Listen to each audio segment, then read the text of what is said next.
Bienvenidos de nuevo al UBI.Dots Live. Esta semana tenemos dos invitados especiales que son los cofundadores de Bantu. Entonces con nosotros está Agustín, el cofundador de UBI.Dots, que ya lo deben conocer. Está Germán, uno de los cofundadores de Bantu, y está Nicolás.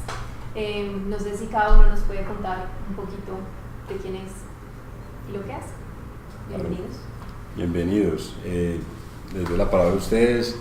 La idea pues es tener una conversación muy casual, que nos puedan contar cómo ha sido su experiencia como emprendedores de IoT y conectarnos con nuestra audiencia, que si tienen alguna pregunta, recomendación que quieran recibir de estos emprendedores que ya han crecido su negocio significativamente, pues lo puedan hacer a través del Facebook Live. Bueno, cuéntanos un poquito quién es Germán, quién es Nicolás y Listo. cómo llegaron a este cuento. Bueno, mi nombre es Germán Suárez, yo soy ingeniero de telecomunicaciones, también hice una maestría en redes de telecomunicaciones para países en desarrollo en España, y aquí en Medellín, en EAFIT, hice una maestría en administración.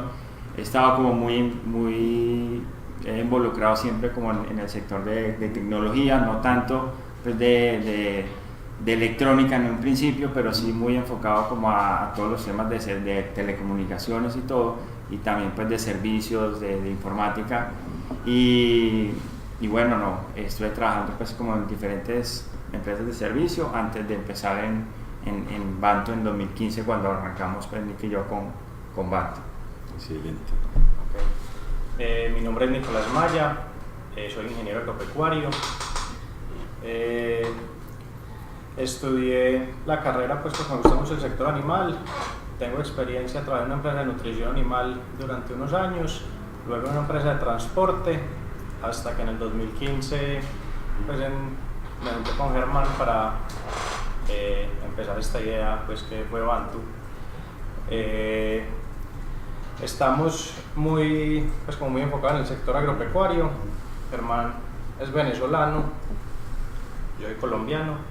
Él se vino a vivir por acá hace ya varios años y más o menos arrancamos con la historia de qué es Bantu. de una, sí. Entonces les voy a contar cómo nace Bantu. Entonces, Germán trabajaba aquí en Medellín en una empresa de tecnología, yo trabajaba en una empresa de transporte, y habíamos hablado varias veces de montar una empresa, de empezar pues como una idea. Él había estado en España y había visto mucho el tema de redes de sensores. Entonces me decía como, hey, mira, esta oportunidad, aquí hay una oportunidad, busquemos cómo implementar eso aquí en Colombia. Por mi cercanía con el sector agropecuario, yo le dije, mira, yo diría, pues a mí me parece muy bacana la tecnología, ¿qué tal si la metemos al sector agropecuario? Le pareció pues como raro al principio, porque lo que le veíamos más aplicación era como el tema de las ciudades inteligentes, de los acueductos, pero no teníamos como conocimiento de esos sectores y era como muy complicado. Entonces le dije, mi papá era cultivador de flores y había trabajado en la nutrición. Yo le dije, ¿por qué no arrancamos como donde podemos llegar más fácil, que es el sector agropecuario? Entonces, empezamos a hacer una investigación de cómo íbamos a arrancar, con qué tecnología, qué podíamos medir, y fuimos a la empresa donde yo había trabajado y les llevamos la propuesta y les dijimos, vea, tenemos esta idea, queremos montar una empresa, queremos hacer como monitoreo de variables en el sector agropecuario. Ellos nos dijeron, listo, monten en una granja. Nosotros queremos medir todas las variables en nuestra granja experimental de pollos. Y así fue pues como nació Bantu. En ese momento conseguimos unos equipos, habíamos conseguido la distribución para Colombia de una empresa española, traímos los equipos y los instalamos nosotros dos en esa granja. Fueron pues varias trasnochadas allá para poder funcionar esos sensores. Sí. Y así fue pues como nació la idea. ¿Qué tenés ahí para agregar de pronto? No, o sea, digamos que Nico tiene como todo el conocimiento y toda la preparación de la parte agropecuaria, siempre ha estado pues muy involucrado en el manejo pues de producción de animal y todo, y yo pues venía con todo el tema técnico de telecomunicaciones. Como dijo Nico, pues ya había como estudiado varias tecnologías, entonces digamos que ahí como que vimos un match muy interesante, porque también Colombia es un país que se le está apostando mucho por todo el desarrollo agropecuario. Desde la estrategia país hay como mucho impulso por impulsar ese sector. Es un área que está muy poco tecnificada, o sea, todavía el país, la producción agropecuaria es muy artesanal, entonces hay mucho potencial como mucho campo donde aplicar esas tecnologías. Qué bien. Yo estuve leyendo un poquito como del sector de ustedes, que confieso, me declaro un poco ignorante, a pesar, me da pena de trabajar juntos y ser proveedores de ustedes, pero es muy emocionante por lo que estás diciendo. Yo leía que hay estadísticas que al cabo de un par de décadas casi que el mundo va a necesitar más del doble de la comida que genera hoy, de proteína, sobre todo la proteína animal, que es lo que trabajan ustedes. Entonces, pues creo que es una oportunidad muy clara, porque si hay un mercado que tiene que crecer, pues los agricultores, las fincas, las granjas que tienen toda esta proteína, pues tienen que encontrar métodos más eficientes de hacer las cosas. Con un agravante que tampoco sabía, es que no sé, seguramente en otros países de Latinoamérica está sucediendo lo mismo, pero acá la juventud en el campo no quieren trabajar en el campo.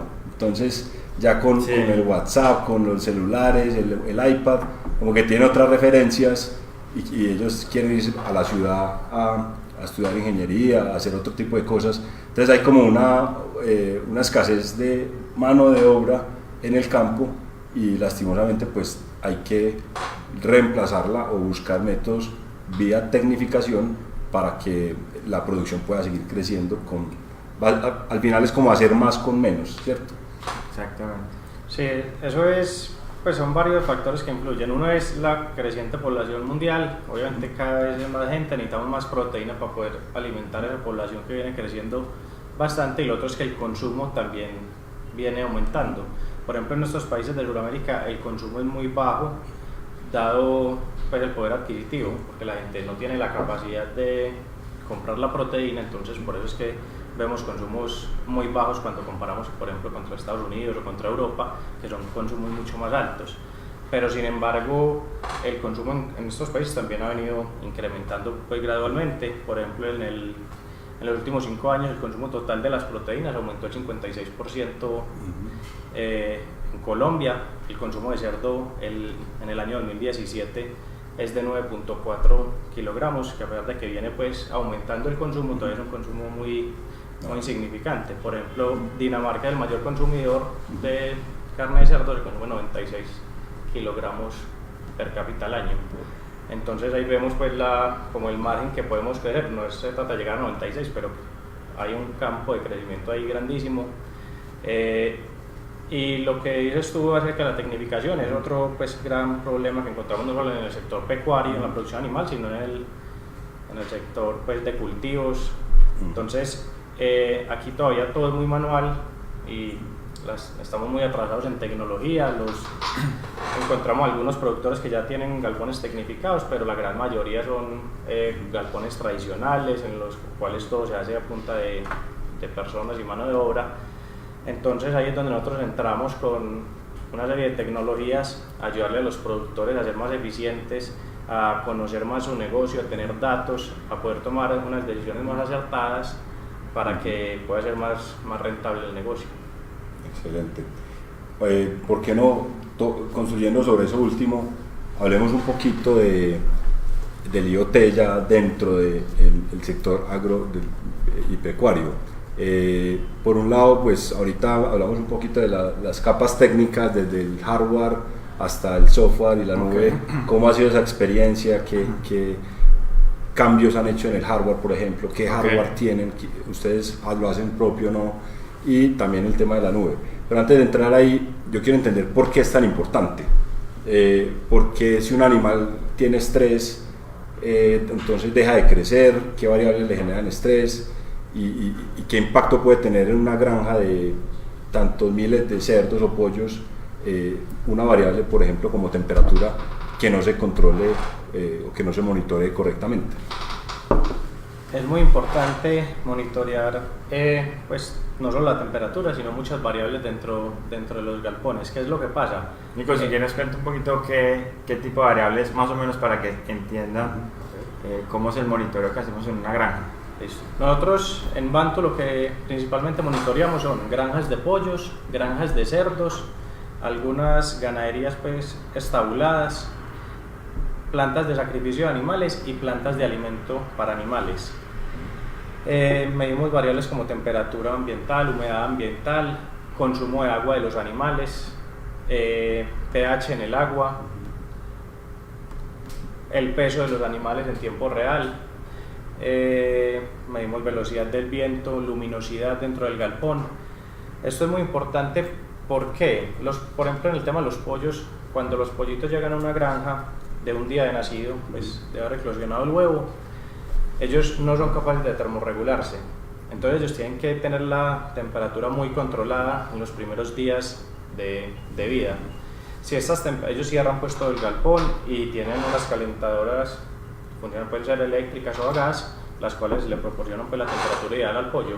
Si durante estos días ellos no tienen las condiciones adecuadas, van a tener problemas durante todo el ciclo de ese pollo y van a tener menores rendimientos, pues perdiendo plata en este caso.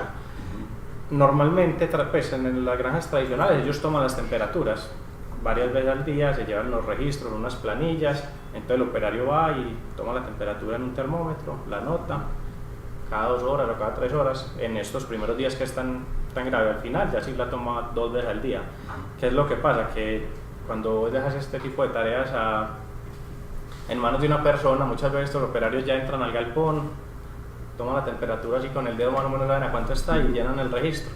Y lo otro es que estos registros, vos vas a ver los registros de una granja pues y te sacan entonces 50 carpetas con registros de las temperaturas de muchos lotes, y esto vos no sos capaz de hacer nada con esta información, no la tabulan, entonces tienen la información pero no hacen nada con ella en la mayoría de los casos. Y otra cosa es que si por ejemplo una temperatura tuvo un problema en ciertas horas pues de la noche y el operario no puede revisar las temperaturas, puede que haya tenido un pico de temperatura altísimo y eso le puede afectar mucho la producción. Eso es, por ejemplo, casos que hemos encontrado. Granjas en donde la temperatura siempre está súper bien, el operario, los registros siempre están normales, pero solo medían por la noche, a las 6 de la tarde y a las 6 de la mañana. Nosotros, ¿qué hacemos con los equipos que nosotros instalamos? Todos los sensores de nosotros toman mediciones cada 10 minutos y envían pues a la plataforma de UbiDots, por la cual nosotros le hacemos monitoreo a las variables de las granjas.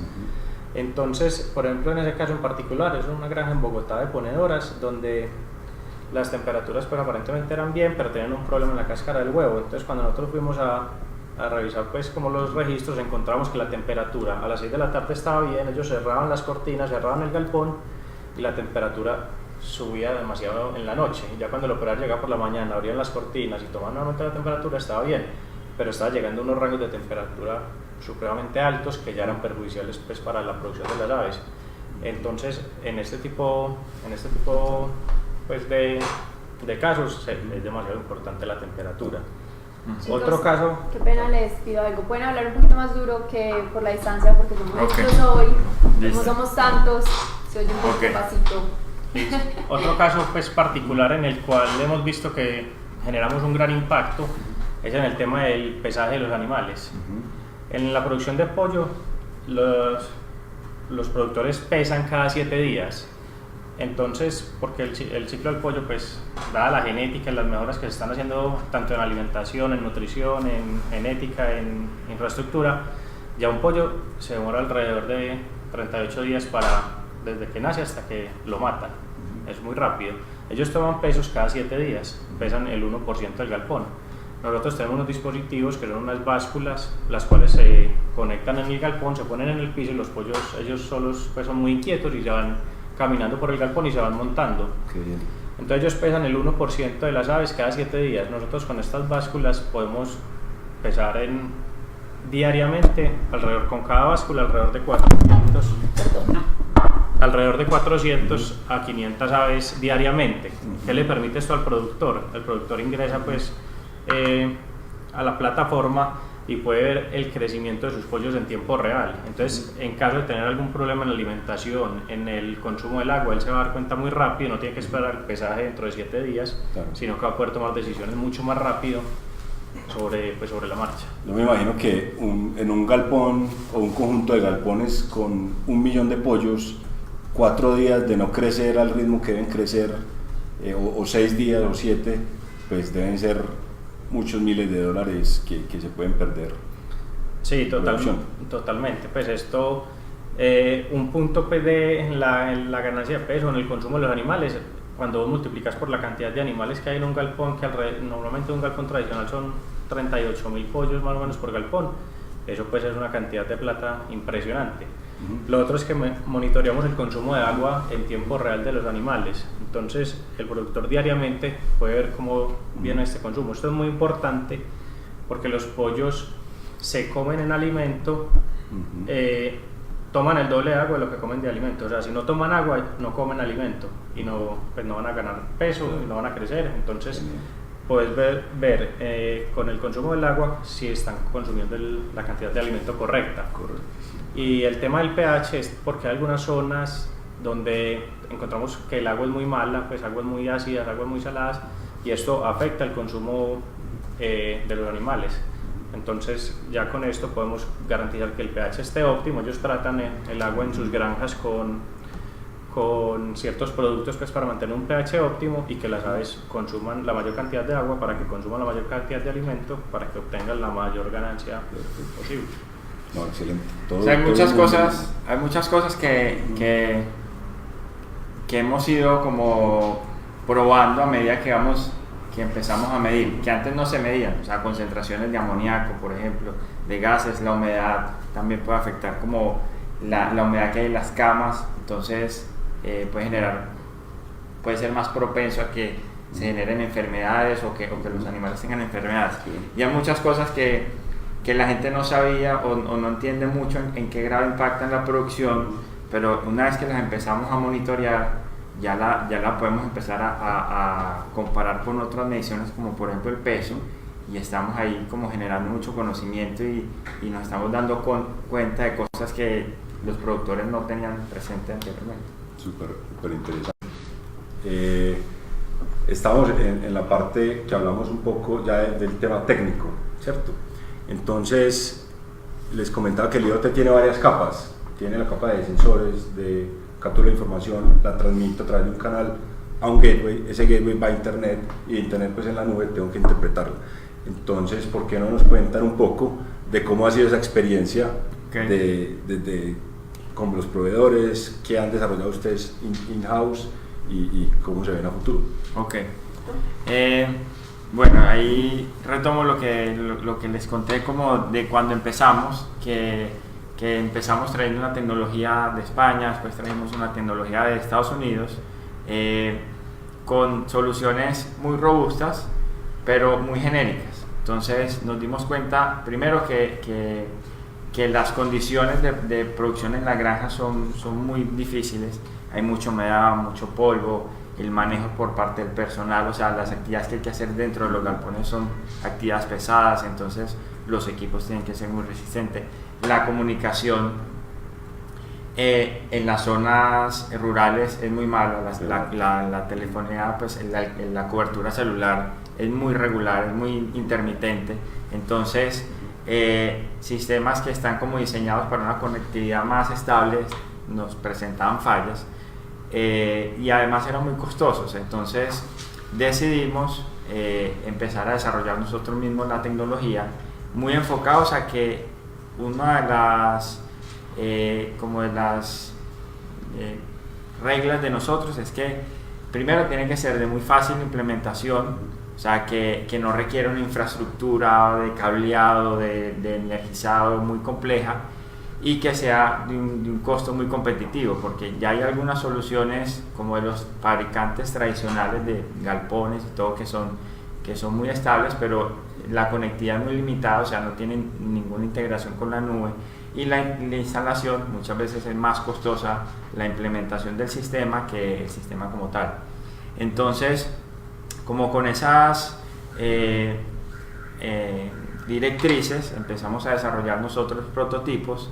Trabajamos, por ejemplo, hicimos un par de desarrollos con PIX, en base a PIX, desarrollamos de microchip, y también hemos desarrollado muchos prototipos en base a Arduino.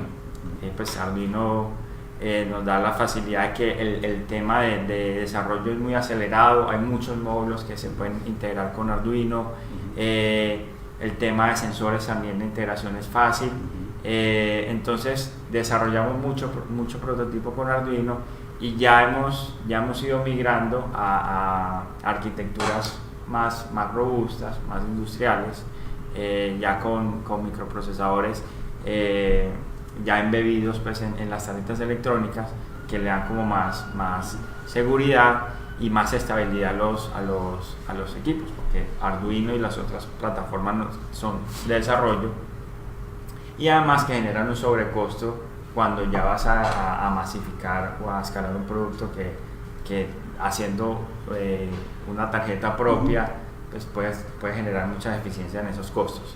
Entonces, como desde la parte de arquitectura también, como de comunicación, siempre ha sido como, pues, probamos inicialmente diferentes arquitecturas, o sea, poniendo un gateway y poniendo otros equipos que se conectaran a ese gateway y esos equipos tuvieran varios sensores, por ejemplo, o que también cada nodo se comunicara directamente con la nube.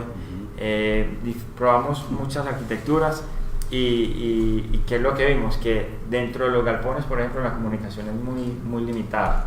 Entonces teníamos que buscar como que algún equipo que tuviera conexión o una antena externa para mejorar la señal y que tal vez todos los equipos internos le enviaran a ese equipo principal.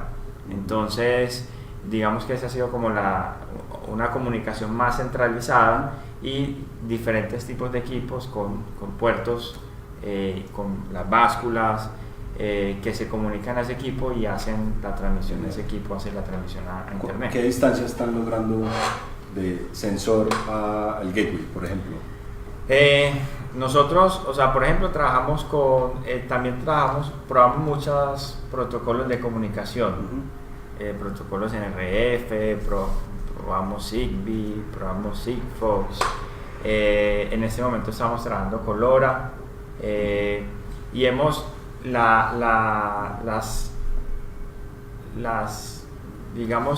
los ambientes cambian mucho porque los galpones tienen mucha estructura metálica, algunos tienen jaulas, todos están forrados con mallas metálicas, entonces el alcance fuera de los galpones es muy difícil, es muy limitado. Entonces dentro de los galpones generalmente con un gateway, que un galpón puede tener hasta 150 metros, con un gateway cubrimos galpones, pero en pruebas que hemos hecho en laboratorio hemos tenido 250, 300 metros. Listo. Aprovecho de alguna pregunta que creo que puede ser relevante en este momento, y es que Jonam León nos pregunta, en base a su experiencia, ¿cuál es el dispositivo más estable para aplicaciones de IoT en la industria utilizando UbiDots? Él pregunta por Arduino, Particle, Raspberry, o ¿qué creen ustedes? No, nosotros hemos trabajado con Raspberry, con Arduino, y los dos han trabajado de manera muy estable con UbiDots. En verdad que en la parte de comunicación depende mucho del protocolo de comunicación que utilices con la nube. Yo quiero complementar esa pregunta porque también me genera curiosidad. Es que hay clientes que nos preguntan, empiezan a crecer, empiezan digamos con un Particle o con un Arduino, y por allá el firmware les falla, y pues que le falla el 0.1% de las veces, pero ese 0.1 coincide con un proceso súper crítico en el negocio y empieza con una frustración. Entonces mi interpretación es que hay como rangos de proyectos que toleran usar plataformas de prototipado, y de cierto número en adelante, tanto por calidad como por costos, vale la pena hacer algo propio. Sí. Yo pues no tengo esa experiencia directa, como ustedes saben, UbiDots está en el negocio del software, pero yo ¿existe algún número a partir del cual tú digas, no sé, más de 100 dispositivos, haga algo propio, o más de 1000, si existe ese número? ¿O en qué va esa decisión de usar algo para prototipos versus usar algo ya más industrial? Pues es una pregunta, pues como decirte los números, no sé, pero como en la experiencia propia te cuento. Uno cuando arrancar un proyecto de IoT, digamos que como la cultura es, bueno, haz un prototipo y una vez que ya tengas el prototipo funcionando, ya tienes una solución hecha. A vender. Y no es así, o sea, un prototipo es esto, del camino del proyecto, y llevarlo a un producto es esto. Entonces, o sea, algo que funcione es muy fácil de hacer, pero algo que funcione 1 año, 2 años, 5 años sin que falle es totalmente diferente. O sea, tienes que tener en cuenta todo el tema eléctrico, o sea, cómo hacer la alimentación, que el equipo sea muy estable ante la alimentación. El tema de comunicación también tienes que hacer muchas pruebas, porque la comunicación nunca es perfecta. O sea, eso es como cuando uno compra un router que le dicen tiene un alcance de 100 metros y nunca el router alcanza 10 metros si acaso. Entonces, los operadores celulares te dicen que tienen cobertura en todos lados, y los operadores de Sigfox y todo, pero realmente no es así. Entonces, es muy importante tener en cuenta que el proceso de pasar de prototipo a producto es muy importante, y que es necesario migrar a una arquitectura que, o sea, porque por ejemplo las arquitecturas de desarrollo como Particle pues muchas veces tienen muchos puertos. Tú no necesitas tantos puertos, entonces tú puedes lograr eficiencias en costos buscando un microcontrolador o algo que cumpla justamente con lo que tú necesitas, pero que lo cumpla muy bien. Entonces es muy importante tener como en perspectiva que hay un proceso de prototipado que no es el más complejo. El más complejo es llevarlo a producto y tener en cuenta que uno no vende uno no vende un equipo, uno vende una solución. Entonces no es solamente el desarrollo de la electrónica, es el desarrollo del servicio, de soporte, exacto, de cómo se va a comunicar el cliente contigo, de que si el equipo falla, cómo se da cuenta de que falla, porque listo, falló, dejó de fallar, pero bueno, tiene que haber un tema de comunicación por LEDs o por alguna forma de que el cliente pueda diagnosticar si es conectividad, si es que se quemó algún componente, si es que el sensor como tal está malo. Entonces es un mundo 360. Sí. Listo. Y nos dan más preguntas relacionadas a esto. Entonces Alex nos pregunta que si Arduino en estas condiciones tan duras de humedad, polvo, etcétera, ¿cuál es la durabilidad? ¿Lo recomiendas? No sé. ¿Qué opinas tú?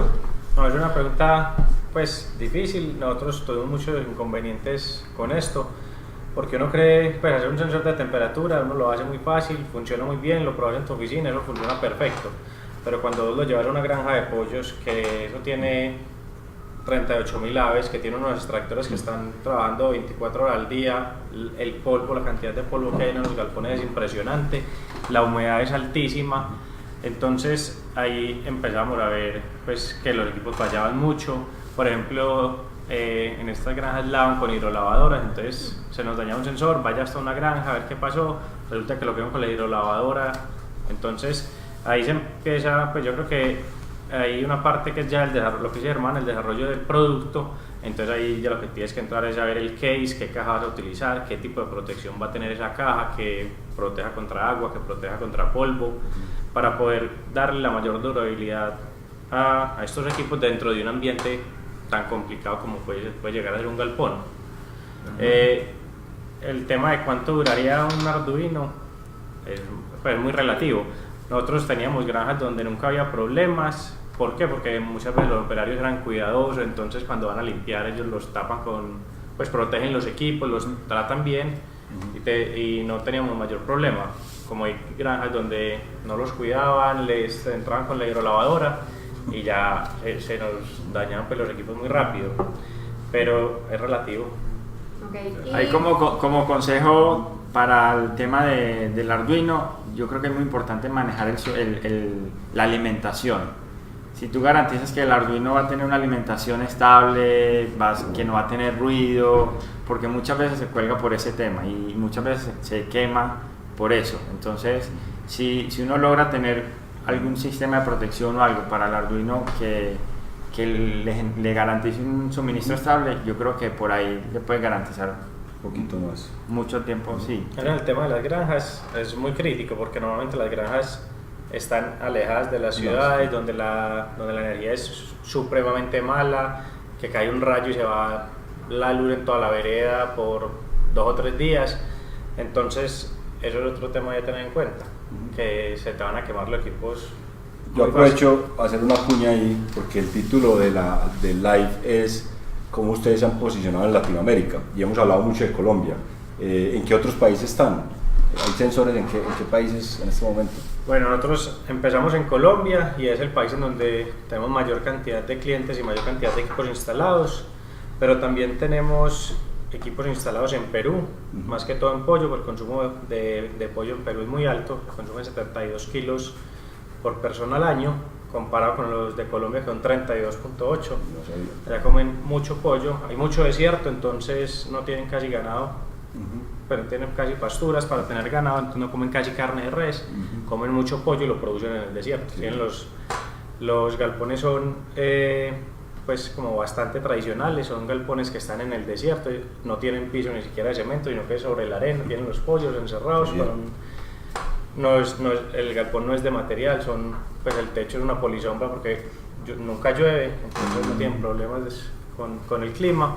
Entonces el consumo allá de pollo es altísimo. Tenemos varias granjas de pollo en Perú, tenemos granjas de pollo y granjas de cerdos en Ecuador, tenemos en Centroamérica equipos instalados en Honduras, Guatemala y El Salvador, y tenemos equipos instalados en Estados Unidos, en cerdos y en galpones experimentales en una universidad en pollo también.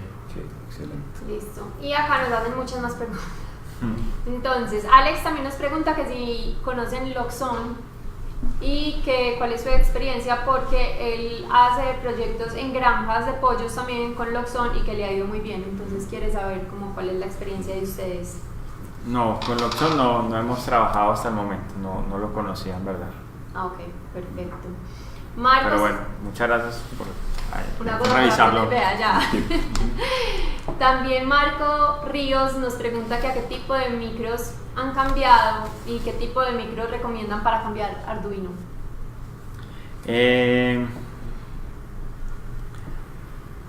Nosotros estamos ahorita, hemos hecho algún par de desarrollos con Atmel, no tengo en ese momento, por ejemplo con el SAM D21, hemos tenido buenos resultados. Sí, hemos trabajado básicamente con Atmel en micros. Perfecto. Tenemos más preguntas, ya los debo continuar con la conversación de ustedes, pero es que tenemos varias. Nos pregunta también Álvaro Martín que en el caso de LoRa requiere de un gateway conectado a internet por Ethernet. En el caso de Sigfox no estoy muy seguro. Es una antena que se conecta a internet mediante un satélite. Eso sería una solución donde no se tiene cobertura ni de internet ni de teléfono, como en las zonas rurales de Perú. ¿Qué se podría hacer? Sí, o sea, ahorita hay muchas alternativas, están saliendo muchas alternativas de conectividad satelital. Eso podría ser una muy buena alternativa. Incluso han bajado mucho los precios, entonces en sitios donde definitivamente no hay cobertura celular, pues la conectividad por satélite puede ser muy interesante. El Sigfox, lo que pasa es que está se está implementando mucho en las ciudades, pero en el campo hay algunos sitios que ya tienen acceso. Pero por ejemplo en topografías como en Colombia, que es muy montañoso, es muy difícil lograr una cobertura de Sigfox en algunos puntos remotos. Entonces, en esos sitios hemos visto que todavía hay cobertura celular que Sigfox no llega. Perfecto. Diego Cancio nos escribe cómo establecen el precio a cobrar por el servicio, que si cobran un abono mensual o en qué se basa el precio para establecer esto. Gente interesada en el negocio. ¿Quién es el hombre de la plata? Bueno, eso es una pregunta muy interesante.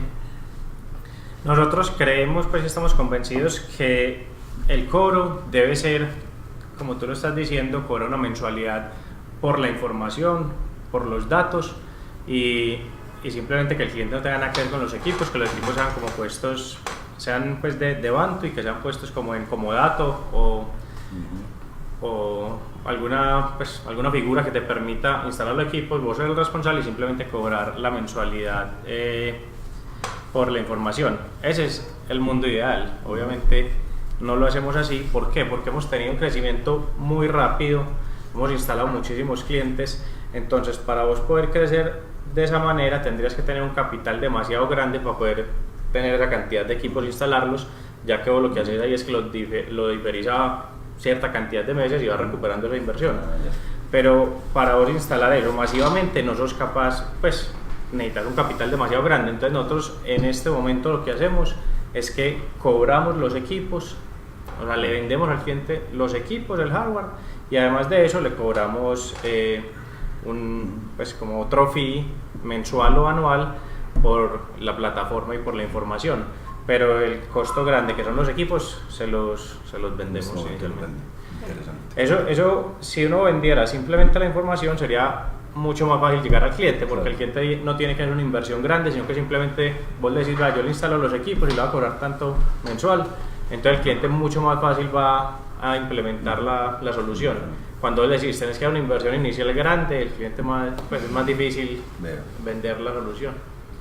Agus, tenemos una pregunta que yo creo que es más para ti, pero igual me parece relevante en este momento, y es que Nicolás, que tiene una cuenta de developer con nosotros, está trabajando en una cámara de germinación y tiene instalados 2 nodos de transmisión de datos utilizando tecnología Zigbee.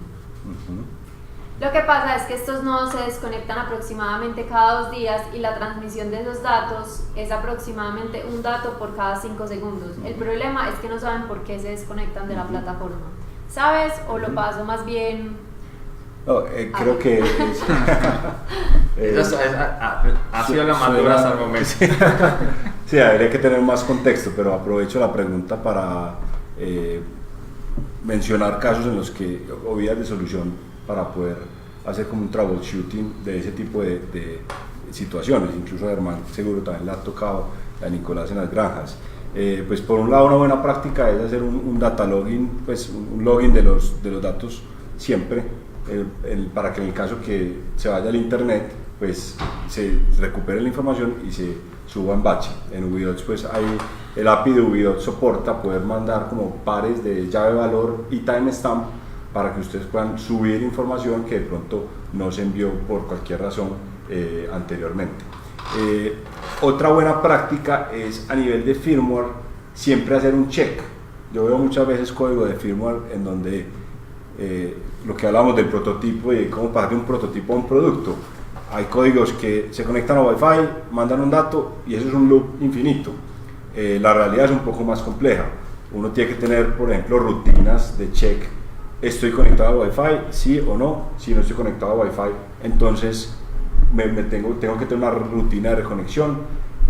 Ubidots me está retornando un 200, ok, o sea, el request a Ubidots está bien o no. Sí, entonces puedo enviar datos. Si no, entonces tengo que tener, no sé, reseteo el dispositivo, cualquier cosa.